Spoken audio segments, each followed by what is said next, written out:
Akkam jirtu maatii Waaneel Akaadaamii barumsa keenya har'aan kan ilaallu jechoota ijaaruu ilaalla jechuudha. Jechoota ijaaruu ilaalla. Namoota qubee adda baastanii sagalee ergaa dubbistanii booda inni itti aanee kan jedhu jechoota ijaaruudha. Kanaan dura viidiyoo adda addaa hojjechaa turre kan jechoota sagalee lama kan qabanii walitti fidanii dubbisu. Kanarraa kan adda godhu maalidha? Sagalee lama ol kan qaban yookiin immoo sagalee sadi kan qaban akkamitti dubbisuu dandeenya. Kanaaf haala salphaan akkasiin hubattanii isiniif fidee jira jechuudha. Viidiyoo kana amma dhumaatti hordofaa. Jechoota sirriitti ijaaruu dandeessu. Kana viidiyoo kana ilaaluudhaan akkamitti akka dubbifamu, barreeffamaalee akkamitti akka barreessuu dandeessan hubachuu dandeessu jechuudha. Namoonni chaanaalii kanaaf haaraa taatanii chaanaalii kana subscribe gochuudhaan maatii ta'uun barumsoota garaagaraa isin biraa qaqqabaa jechuudha. Viidiyoo kana immoo like gochuudhaan jalqabaa. Akkasumas namoonni karaa keessoon barumsa afaan Oromoo, Amaaraffaa, Ingiliffaa akkasumas herreega dabalatee sirriitti barachuu barbaadanii bilbilii viidiyoo kanarratti argamuun karaa Imoo, WhatsAppii akkasumas Telegiraamiin nu argachuu dandeessu. Galmooftanii barumsa keessan sirriitti barachuu dandeessu jechuudha. Amma kallattiidhaan gara barumsa keenyaatti yeroo deemnu akkuma isinitti himee jechoota ijaaruuf jalqaba qubee erga adda baasnee sagalee uumuu qabna. Sagalee jechuun qubee dubbifamaa fi dubbachiistu ol biraa yeroo dubbifamanii sagalee jenna. Kanaaf sagaloota lamaa fi lama ol ta'anii walitti yeroo dhufanii jecha hiikaa qabu nu laatu jechuudha. Kanaaf har'a akkamitti walitti fiduu akka dandeenyu ilaalaa jechuudha. Kanaaf sirriitti hordofaa. Hayyee akkuma asii argitanii qubee arraa jalqabnee ilaalla. Har'a amma geenye kan gara fuulduraas quboota afanii ilaallaa deemnaa jechuudha. Okay, asiin maaltu jira? A jenna. Aan of dandeessee jalqaba irraa yeroo dhuftu maalidha? Sagalee mataa ishee qabdi. A jenna. A si ma jenna.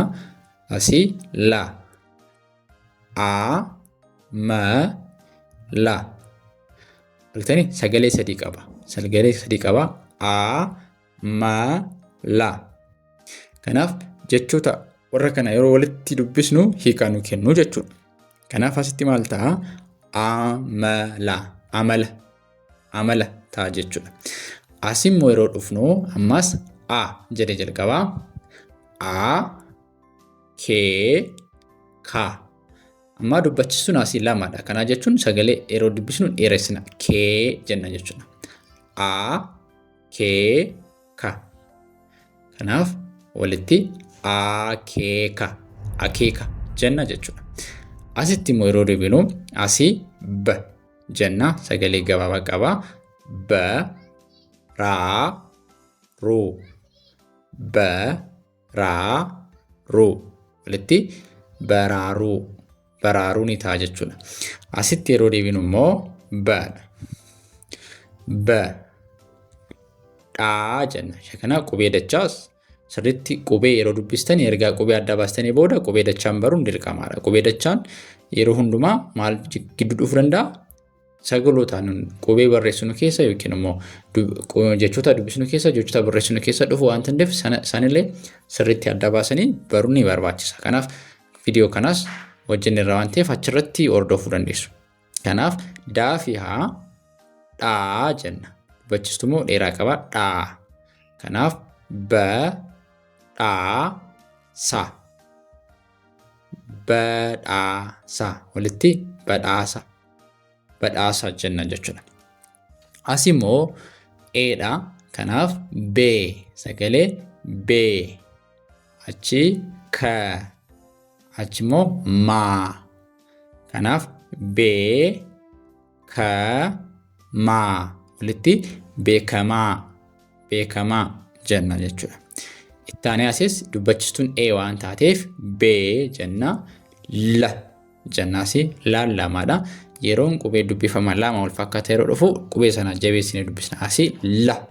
La kana jabeessinee dubbisna jechuudha. Bee la mu. Beelamuu. Walitti maal ta'a? Beelamuu. Beelamuu jenna jechuudha. Ittaanee kan jiru immoo asii qubee i'dha. Kanaaf B jenna. Dubbachistuun dhiidhaa mitire B jenna. Achis qii jenna. Asis dubbachistuun dhiidhaa. Asii la.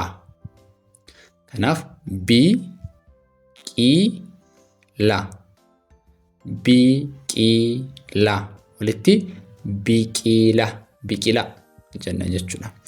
Asis dubbachistuu dhiidhaa. B jenna.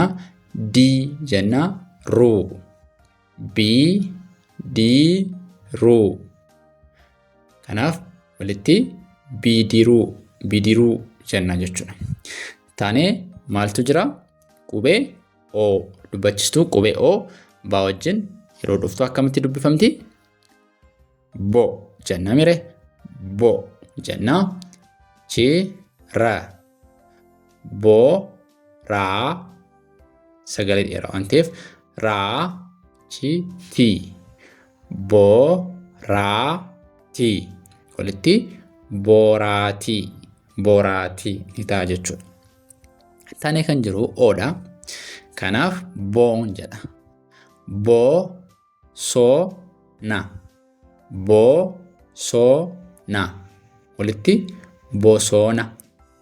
bosona jedha jechuudha. Bosona. Ittaanee kan jiru immoo asii buudha. Buu maaliif dubbachistuun keenya uudha. Kanaaf buun jedha. Asii luun jedha. Laan hin jabaata lama waan ta'eef.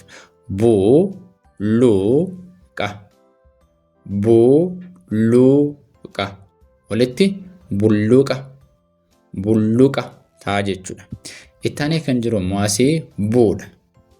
Butuutaa. Walitti maal ta'a? Butuutaa ni ta'a jechuudha. Butuutaa. Kanaaf haala kanaan qubee baa sagaleessuun danda'ama jechuudha. Okay. Ittaanee kan jiru maalidha? Ittaanee kan jiru qubee ca. Akkuma argitanii asii caadha mire. Caanis akkasuma qubeen dubbachistuu sha'anan wajjin yeroo dhufu sagalee adda addaa baafachuu danda'a ni dubbata. Akkasumas sagaloota bira wajjin dhufuudhaan jecha itti ijaaruu dandeenya jechuudha. Kanaaf asii maaltu jira? Ca jenna. Ca ergaa jennee asii lii jenna. Laa fi dhiidha. Lii achimmoo su. Callisuu. Walitti callisuu ta'a jechuudha. Ittaanee asii immoo ca. Ammas caa maaliif hin jennu? Qubeen dubbachistuun kun tokko waan ta'eef gabaabaadha. Ca jennee dubbisna. Ca la luu. Ca la luu. Walitti calaluu ta'a jechuudha. Calaluu. Ittaanee kan jiru ciidha. Maaliif? Iidha dubbachistuun kanaaf ci jenna. Achi immoo mi jenna. Achi na.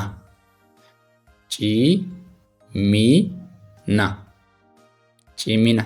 Amma sagaloota kanaa walitti dhufeetii jecha kan ta'u. Cimina. Walitti cimina ni ta'a jechuudha. Asitti immoo yeroo dhufnu ci jirti. Qi. Achi lee. Lee. Walitti ciqilee ni ta'a jechuudha. Ittaanee kan jiru maali? Da. Ba. La. Qubeedha ilaalaa jirra. Da. Ba. La. Kanaaf sadan isaanii sagalee gabaabaadha. Maaliif? Qubeen dubbachistuun aan tokko waan taate. Kanaaf da. Ba. La. Walitti dabala jenna jechuudha. Asii yeroo dhufnu immoo da.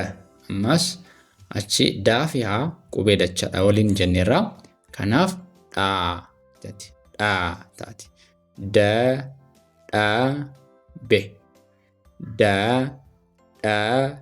Be. Walitti dadhabee ni ta'a jechuudha. Okay. Ittaan immoo qubee dubbachistuu jirti. Kanaaf daa wajjin een yeroo dhuftu een kun ofisheen dubbatamtu garuu daan kun akka dubbatamu kan taasisu qubee dubbachiistu eedha. Kanaaf sagaleen daan kun gara deetti jijjiirama. Dee ta'a jechuudha. Achi dee bii su. Dee bii su ta'a jechuudha. Kanaaf walitti deebisuu. Deebisuu ta'a jechuudha. Asiis dee ta'a. Dee garuu. Dee garuu. Kanaaf walitti maal ta'a? Deeggaruu ta'a jechuudha. Itti aansee asii foodha. Fo. Kiisaa. Fo. Kiisaa. Kanaaf walitti fokkisaa ta'a jechuudha. As immoo asitti deebinuu fo. Achi yee. Achi immoo suu. Fooyyeessuu. Walitti fooyyeessuu ta'a jechuudha. Fooyyeessuu. Yaan kun lama waan ta'eef hin jabaata. Ye jenna. Fooyyeessuu ta'a jechuudha. Okay, amma immoo asitti maaltu jira? Uudhu jira. Kanaaf sagaleen kun gara foo inni ture gara u. Fu itti jijjiirama jira.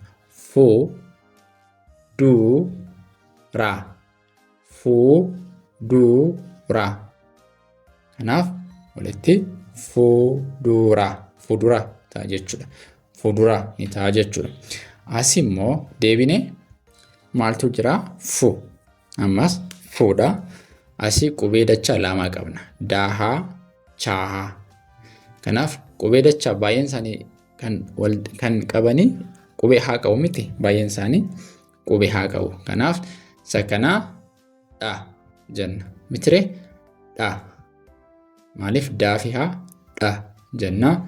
Caa fi haa immoo chaadha. Kanaaf dubbachistuun chuu waan taateef chuu ta'a. Qubee dachaa lama qabnaa jechuudha. Fuudhachuu. Fuu irra deebinaa. Fuudhachuu. Walitti fudhachuu ni ta'a jechuudha. Kanaaf haala akkanaanii maal gochuu dandeenya? Qubee walitti fiduun sagalee walitti fiduun jecha ijaaruun mana afaan Oromoo sirriitti jalqabaa kaasnee shaakaluun danda'ama jechuudha. Dubbisa keenyaaf fooyyessuu dandeenya. Barreeffama keenya haala kanaan fooyyessuu dandeenya. Kanaaf sirriitti deddeebitanii ilaaluudhaan maal gochuu dandeessu? Of barsiisuu dandeessu jechuudha. Kanaaf namoonni sirriitti barachuu barbaadan sirriitti karaa keessoon barsaasniif ramadamee barachuu barbaadan karaa bilbilii keenya viidiyoo kanarratti argamuun karaa immoo waatsaappii akkasumas teelegiraamiin afaan barbaadanii barachuu dandeessu. Afaan Amaaraffaa, afaan Oromoo, Ingiliffaa, herreegaa, barumsoota biroos barachuu dandeessu jechuudha. Kanaaf barumsi keenya har'a kana fakkaata ture. Barumsa biraan amma walitti deebinu nagaan tura.